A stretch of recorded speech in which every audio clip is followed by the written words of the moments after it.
At 75, King Charles III has finally reached the moment where the weight of the crown must be shared. But the hands he chose to receive it have sent a shockwave through the marble halls of Buckingham Palace. Behind a closed door, away from the flashbulbs of the global press, the monarch signed a directive that effectively reshuffled the entire power structure of the Windsor dynasty. This was not a ceremonial promotion or a hollow title change. It was a cold, calculated transfer of constitutional authority to the one woman who never asked for it. Princess Anne, the woman the media spent decades ignoring in favor of more scandalous narratives, has just been handed the keys to the kingdom. To the casual observer, it looks like a sibling helping a brother in a time of need. But to those who understand the machinery of the British state, it is a devastating verdict on the internal trust within the royal family. The paradox of this decision lies in the visible hierarchy versus the invisible reality of the palace. Queen Camilla wears the crown. She sits on the throne beside the king, and she is the primary face of the consort's role in every state occasion. Yet when the time came to decide who would actually engage with the daily business of running the United Kingdom, Charles looked past his wife and toward his sister. The red box, that iconic leather container filled with classified intelligence reports, draft legislation and cabinet briefings, now lands on Anne's desk whenever the king is unable to attend to it. This is the ultimate symbol of royal authority, the physical manifestation of the monarch's link to the government, and it has been deliberately kept out of Camilla's reach. In the high-stakes theatre of royal politics, there are no accidents. This move was a public declaration that Anne is the institutional anchor Charles relies on above all others. To understand why this shift occurred, one must look at the root wound of the monarchy's current state, a crisis of health and a shortage of reliable hands. Charles is fighting a very public battle with cancer, a transparency that breaks centuries of royal tradition. But this openness does not solve the practical problem of governance. A king undergoing treatment cannot simultaneously manage the relentless stream of state documents that require a sharp-focused mind. The logical successor to these administrative burdens should be Prince William, the heir who is being groomed for the inevitable. But the textbook version of succession has been derailed by the harsh realities of life at Adelaide Cottage. With Catherine navigating her own serious health recovery and 3 young children needing a present father, William is already carrying a psychological weight that threatens to stretch him to the breaking point. Charles, in a rare act of paternal protection, refused to sacrifice his son's stability on the altar of protocol, choosing instead to look toward the one person with zero personal ambition and a lifetime of institutional memory. Princess Anne is only 2 years younger than the king, meaning she was a witness to the same political eras and the same historical turning points that shaped his worldview. She does not need a briefing on why a constitutional precedent from the 1960s matters. She was in the room when it was discussed. Her lack of dynastic ambition is her greatest asset in a family where power is often a weapon. Under the old rules of male preference primogeniture, Anne was born second, but was pushed further down the line of succession as her younger brothers arrived. She didn't fight the system, she didn't nurse a public grievance for decades, and she didn't write a memoir. She simply went to work. This integrity has made her the only safe hands for state power in the eyes of the king. When Anne delivers a communication to the Prime Minister or reviews a sensitive briefing, no one in the room suspects she is building a faction or positioning herself for greater influence. She is the ultimate messenger, a role she accepted long ago when she turned away from the question of position and toward the question of purpose. What the world is seeing now is the culmination of a master plan engineered by the late Queen Elizabeth II more than half a century ago.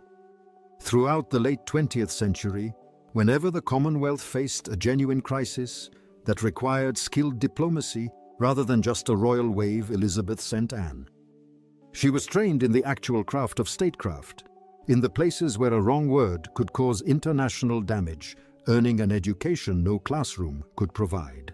In late 2022, during the final weeks of her life, Queen Elizabeth made the move that locked Anne's current power into place. She orchestrated an amendment to the Regency Acts through Parliament, permanently adding Princess Anne and Prince Edward to the list of councillors of state. This was a surgical strike against the potential instability caused by Prince Harry's relocation to California and Prince Andrew's fall from grace. By embedding Anne at the heart of the succession structure through a legally unassailable Act of Parliament, Elizabeth ensured that her son would have a fortress to lean on. The Queen was essentially saying that when the pressures of the crown became too heavy, Anne would be the one to hold the line. That moment has arrived, and the transition has been as seamless as it has been significant for the future of the Windsor name. The titles Anne has accumulated over the years tell the story of this elevation in plain sight. In 1987, she was named the Princess Royal, an ancient designation that carries the heavy expectation of total dedication to the crown. It was Elizabeth's way of signaling that Anne was in a category of her own, separate from the other working royals. In 1996, she was invested as a Knight of the Thistle, Scotland's highest order of chivalry, a recognition of her substantive work in Scottish communities that went far beyond mere photo opportunities. But the most telling signal came during the coronation in May 2023. Charles appointed Anne as his gold stick in waiting, a role traditionally reserved for the person the monarch trusts most with their personal safety. Clad in full military uniform, she rode on horseback directly behind the gold state coach, a public declaration of who the king believes has his back. You cannot tell the story of Anne's rise without acknowledging the man in the shadows, Vice Admiral Sir Timothy Lawrence. Her husband since 1992, Timothy has executed a quiet ascent within the royal household that mirrors Anne's own dedication. He began his journey in the mid-1980s as an equerry to the Queen, observing the inner machinery of the palace and learning what it takes to support a royal who carries a schedule of over 450 official engagements per year. Charles recently elevated Timothy to Knight Grand Cross of the Royal Victorian Order, the highest possible rank in a system entirely within the King's personal gift.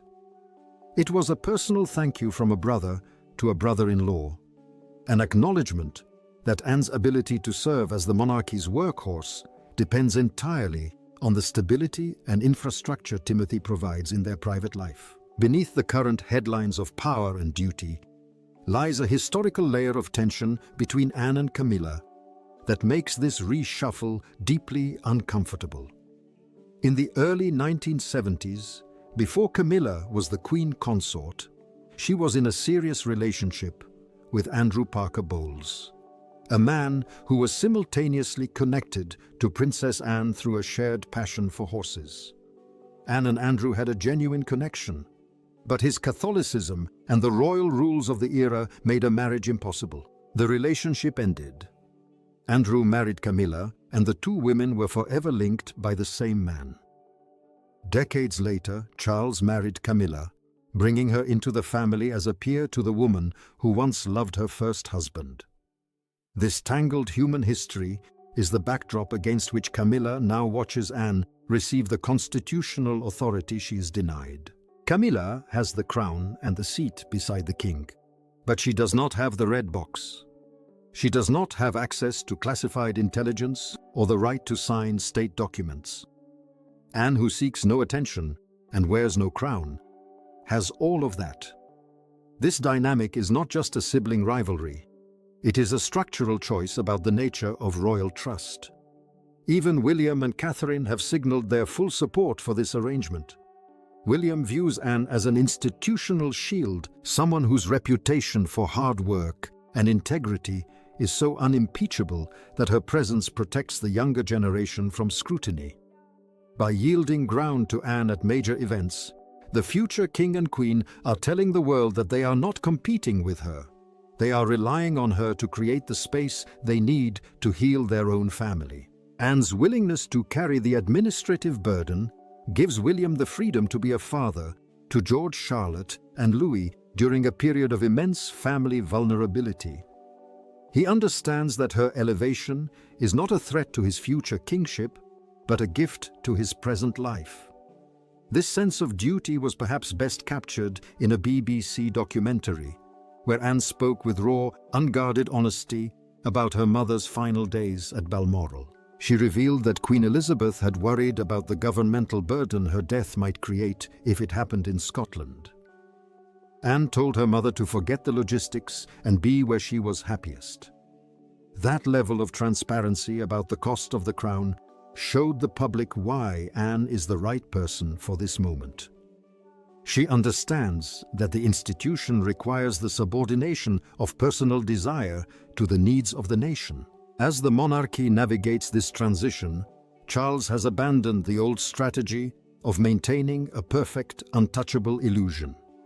By going public with the family's health struggles and placing Anne at the center of governance, the institution has embraced a new era of function over performance.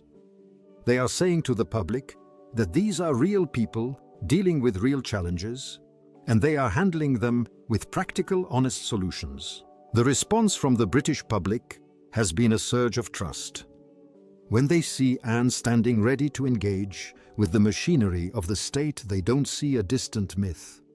They see a specific person who has spent 70 years earning her place. This trust may be the very thing that carries the House of Windsor through the turbulent waters of the next decade. The question the nation is now asking is whether this shift is permanent. Camilla has the title, but Anne has the power. Charles made this choice with a full understanding of the signals it would send to his household and the world. He decided who he trusts when things get serious, and he chose blood over the bond of marriage for the sake of the crown. Whether Camilla can ever close that gap remains to be seen. But for now, the Princess Royal is the most powerful non-monarch in British history. As William prepares for his own reign, Anne's role will likely continue to evolve, serving as the bridge between the era of Elizabeth and the future of the Wales dynasty. She is the survivor who kept her head down, and history is finally rewarding her with the authority she never sought. Princess Anne is the final word on what it means to be a working royal in the 21st century. She has shown that you don't need a headline or a social media campaign to be significant. You just need to show up and do the work. Her rise is a victory for the zero-fluff approach to life, a testament to the power of quiet persistence. As the lights dim in Buckingham Palace and the king continues his recovery, the silhouette of a woman in a military uniform remains in the window, reviewing the papers that keep a country running. She is the Princess Royal, she is the Counselor of State, and she is the person holding the Windsor dynasty together in its most vulnerable hour. The red box is in good hands, and for the British monarchy, that is the only thing that matters today. The transition from a performance-based monarchy to a functional one is the most significant change of Charles's reign so far. It is a practical adaptation to a world that no longer believes in fairy tales, but still values stability. Anne is the face of that stability, a woman of granite in a world of sand. She has outlasted the scandals of her brothers and the departures of her nephews by simply remaining exactly who she has always been. In the end, the crown chose the person who didn't want it. And that irony is not lost on anyone who has followed the history of this family. Anne has found her purpose in the silence of the state, and the nation is finally looking at her with the respect she earned decades ago. As the sun sets over Windsor, the story of the king's decision continues to unfold in the corridors of power. It is a story of love, trust, and the brutal requirements of a 1,000-year-old institution. Charles has chosen a clear future for the crown, and that future is anchored by the woman who stood behind him at his coronation. The era of uncertainty is closing, and the era of the Princess Royal has begun. Anne is the pilot of this new chapter, navigating the complicated weather of a modern monarchy with the same steady hand she used to guide her horses across the Scottish Highlands. She is home, she is in power, and she is finally unmistakably the heart of the House of Windsor. Looking at the trajectory of the British royal family, it is clear that the decision to empower Anne was the only one that could guarantee continuity. William is being protected. Catherine is being allowed to heal, and the business of the state is being handled with surgical precision. This is what a modern dynasty looks like when it chooses survival over sentiment. Anne has become the standard by which all other working royals will be measured, a benchmark of excellence that requires no fanfare to be understood. She is the ultimate professional in an industry of amateurs, and her legacy is being written in the ink of the state papers she reviews every single day. The red box is open, and the Princess Royal is at work. If this deep dive into the hidden power shifts of the palace surprised you, it is because the real stories are often the ones the cameras miss. Princess Anne has always been there, working in the shadows, waiting for the moment when her particular brand of grit would be required. That moment is now. Do you think the king made the right choice in prioritizing his sister over his wife for constitutional duties? Does Anne's rise make you feel more confident in the future of the monarchy under William? Share your thoughts in the comments below.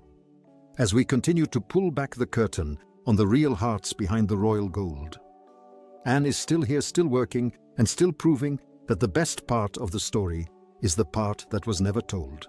The credits have rolled on the era of the perfect royal family, but the film of the functional one is just starting to play. It is a movie about a sister who stayed a husband, who supported, and a king who knew when to ask for help.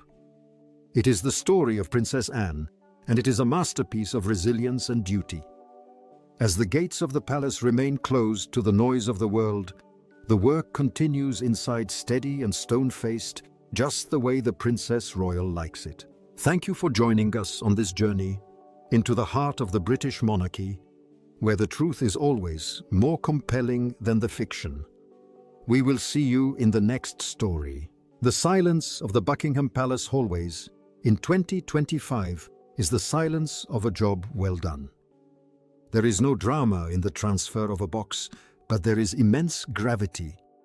Anne has found her peace in the responsibility, and Charles has found his peace in the trust. The Windsor dynasty is safe because it finally learned to value the person who never sought to be valued. The Princess Royal is the final word on the American and British standard of excellence. Goodbye for now, and remember that even in a palace, the most important work is done without an audience. Anne is at her desk. The red box is open and the future is being secured. The end.